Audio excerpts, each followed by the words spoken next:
Jadi kesimpulannya nih berarti melibatkan tim dalam membuat proses bisnis itu bukan hanya untuk bersikap baik ya.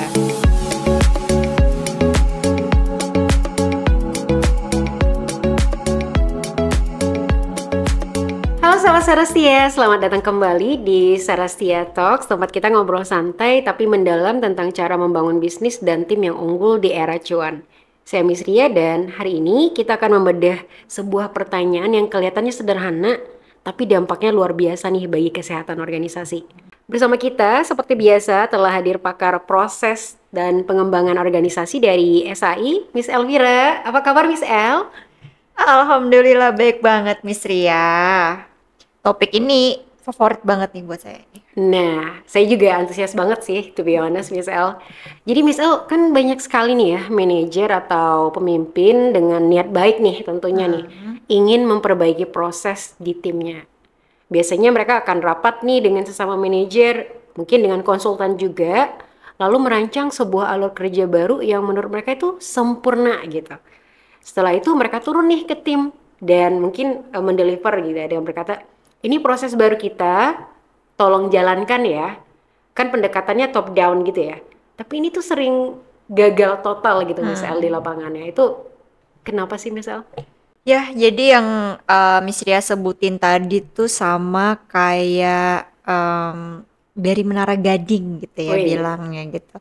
Sering banget gagal karena melanggar dua prinsip utama, yaitu kebenaran yang paling fundamental, kemudian juga mengabaikan kebenaran bahwa orang yang paling tahu seluk-beluk itu adalah mereka yang melakukan pekerjaan itu setiap hari, Oke. ya kan? Kadang tuh kan manajer suka harusnya kan bisa kayak gini gitu, tapi berdasarkan konsep aja. Bener. Yang paling tahu itu kan ya emang tim. Orang di lapangan ya. Di Betul. lapangan tuh kayak gini Pak. Gitu. Terus yang kedua, prinsip yang dilanggar itu adalah mengabaikan kebenaran psikologis bahwa manusia akan menolak perubahan yang terasa dipaksakan. Oke. Nah, gitu kan. Jadi seorang pemimpin yang merancang proses sendirian lalu memaksakan gitu ya untuk diimplementasi oleh tim, secara nggak sadar sedang mengirimkan pesan saya lebih tahu daripada kamu. Wow. Gitu. Jadi tugas kamu itu cuma ngejalanin proses ini gitu kan. Oke. Nah, jadi pendekatan yang kayak gitu itu tuh berisiko sebenarnya menghasilkan proses yang nggak realistis tapi juga secara aktif membunuh rasa kepemilikan terhadap inisiatif dari tim itu sendiri.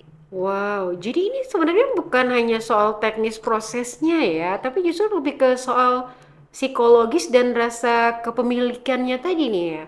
Berarti melibatkan tim itu bukan sekadar formalitas ya berarti Miss El, kalau atau biar kelihatan demokratis aja gitu. Jadi bukan itu ya esensinya ya sebenarnya ya? Iya, bukan banget Miss Ria. Jadi melibatkan tim itu adalah sebuah langkah strategis yang krusial ya. Jadi manfaatnya tuh nyata banget dan terukur sebenarnya. Jadi ada Oke. 3 keuntungan besar yang kita bisa ambil ketika kita melibatkan tim gitu.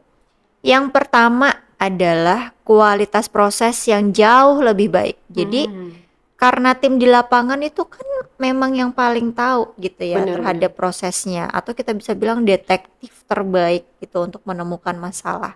Jadi mereka tuh bisa tahu Iya di ya. mana letak jalan tikus Jalan gitu ya. tikusnya ya. Yang sering mereka gunakan ketika proses resminya terlalu rumit. Maksudnya kan kalau misalnya ada nih SOP yang udah ditetapkan tapi ternyata di lapangan itu kan nggak works. Iya. Misalnya dengan ada satu dan lain hal. Tim kan nggak mungkin langsung stop nggak ngerjain. Bener, Mereka bener. pasti nyari cara gitu kan untuk gimana biar tetap berjalan gitu. Oke.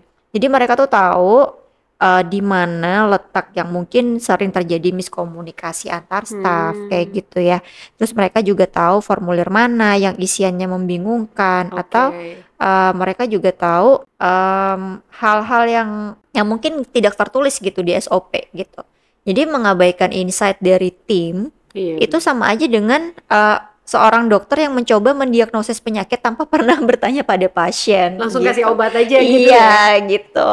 Iya juga sih, masuk akal banget sih. Jadi proses yang dihasilkan itu akan lebih realistis gitu ya, atau membumi gitu ya. Kalau emang harus kita melibatkan tim gitu ya berarti dalam Yes, prosesnya ya, iya pembuatan betul. bisnis proses ini ya misal. Kalau keuntungan yang berikutnya apa misal? Oke, keuntungan yang kedua, dan ini yang mungkin paling penting ya, yaitu rasa kepemilikan atau ownership yang kuat Hmm, gitu. Jadi ada prinsip psikologis, people don't resist change, they resist being changed oke. gitu. Jadi orang itu nggak menolak perubahan, tapi Mhm. menolak untuk dirubah gitu. Iya Siapa ya, sih yang mau iya didoktrin gitu benar. kan Karena memang kan emang kebutuhan individu itu kan sebenarnya mereka pengen diterima apa adanya juga kan, kayak gitu. Gitu kan. Jadi ketika kita nih para leader gitu ya untuk ngajak tim itu duduk bareng, terus memetakan masalah, kemudian merancang solusi proses yang baru, itu tuh sebenarnya dari POV tim gitu ya, mereka tuh nggak lagi ngerasa sebagai objek yang dikenai perubahan, tapi Oke. mereka tuh menjadi Hmm, subjek gitu kan, menjadi co-author lah ya kayak gitu mm-mm. dari perubahan itu sendiri. Jadi Oke. SOP atau diagram proses yang dihasilkan bukan lagi kayak dokumen dari manajemen, Oke. tapi itu jadi kesepakatan kerja kita bersama gitu kan. Nah, kalau Benar-benar. itu terjadi, mereka ini karena mereka merasa mereka yang buat dan pasti mereka akan bertanggung jawab Benar, gitu dengan benar, apa yang benar. mereka buat gitu kan. Iya.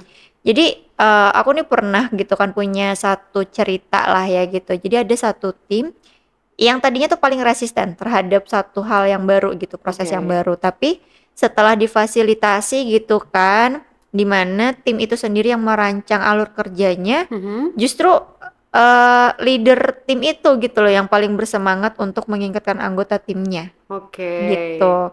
Ingat ya kita udah sepakat bikin alur barunya, ayo Iya. coba dijalankan gitu. Nah jadi dan tim tuh Hmm. pun juga akhirnya menjalankan dengan sukaria Iya, ya dalam kayak arti karena gitu. memang mereka juga Karena merasa mereka yang bikin kan, ya, oke. gitu.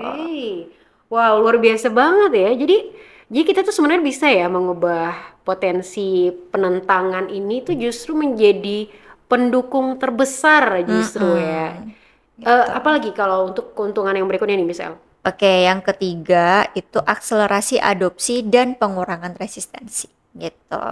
Logikanya aja ya dari kedua keuntungan yang Hmm. sebelumnya kita bahas itu, karena proses yang dirancang itu lebih realistis, gitu kan, dan tim udah merasa memiliki, Mhm. fase implementasinya pasti bakal lebih Benar, mulus, benar, gitu benar. kan, karena mereka tahu, mereka yang bikin bikin aturannya, gitu Benar. kan, dan mereka tahu celahnya di mana, akhirnya tuh pasti implementasinya lebih gampang, gitu kan.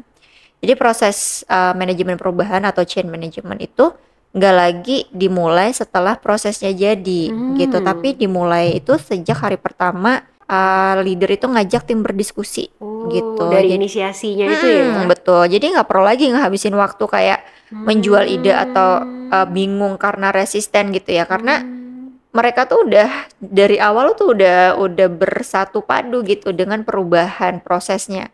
Itu kan pasti menghemat waktu yang awalnya mungkin kita proyeksikan berbulan-bulan, Mhm. itu bisa mau memotong banyak lah gitu. Iya, dan penerimaannya juga lebih baik lah ya. Mhm, betul banget. Oke, jadi tiga keuntungannya tadi tuh sangat meyakinkan banget sih. Jadi kualitas prosesnya jadi lebih baik, tim jadi lebih merasa memiliki, dan juga adopsi transformasinya itu bisa lebih cepat ya. Mhm. Jadi, tapi sekarang pertanyaan praktisnya nih misal, jadi kalau kita melibatkan tim kan itu pasti butuh waktu ya, dan nggak mungkin juga semua kayak let's say nih 50 orang di sebuah departemen itu kita ajak semua nih rapat buat ngedesain prosesnya. Terus gimana dong cara praktis untuk bisa melibatkan mereka secara efektif? Oke, jadi emang kita nggak perlu mengajak semua orang ya. Jadi Hmm, kita cukup mengajak perwakilan dan orang-orang yang mungkin jadi key personnya di setiap proses gitu oke, ya. Nah, kita juga bisa bikin yang namanya workshop oke. internal kayak gitu kan. Jadi undang tadi perwakilan setiap peran atau key person yang Mhm. di dalam proses tersebut. Kemudian ini sebenarnya kita bukan ngomong key person itu senior ya, Iya, tapi juga bisa jadi junior loh yang benar-benar bisa kita lah. tahu bisa ngasih pemasukan terhadap aktivitas di level teknis Benar, benar, benar. gitu kan. Nah, jadi fokusnya itu bukan merancang solusi tapi kita menyamakan persepsi terlebih dahulu gitu. Sebenarnya masalahnya di mana sih, isu Hmm, tentang proses itu tuh di mana kayak gitu. Jadi oke. dengan kita mendengarkan aspirasi dari tim gitu kan, Benar-benar. sebenarnya kita udah membangun bonding gitu ya Iya. terhadap tim. Terus yang kedua, bentuk ini ya kayak tim kerja kecil gitu loh, atau kayak em, apa ya kita bilangnya ya, tim project lah. Tim pansus. Tim pansus ya. Jadi kita bisa milih kayak 3 sampai 5 orang perwakilan tadi Mhm. yang paling semangat gitu Iya. kan, yang paling di-respect oleh Dipercaya tim, juga kali ya. dipercaya kayak gitu kan. Jadi mereka inilah yang nanti akan bekerja secara intensif dengan fasilitator atau leader untuk merancang draft awal proses baru gitu kan. Jadi Hmm. mereka ini jadi kayak suara gitu buat Dewan teman-temannya. perwakilan rakyatnya Hmm, ya. Dewan perwakilan ini DPR-nya. ya, tim ya. Yes, gitu. Terus yang ketiga nih, nah ini penting juga nih. Jadi kita dari draft awal tersebut jangan langsung disahkan Oke. gitu, tapi harus direview dan diberikan feedback oleh kelompok yang Hmm. lebih besar gitu. Oke. Artinya apa?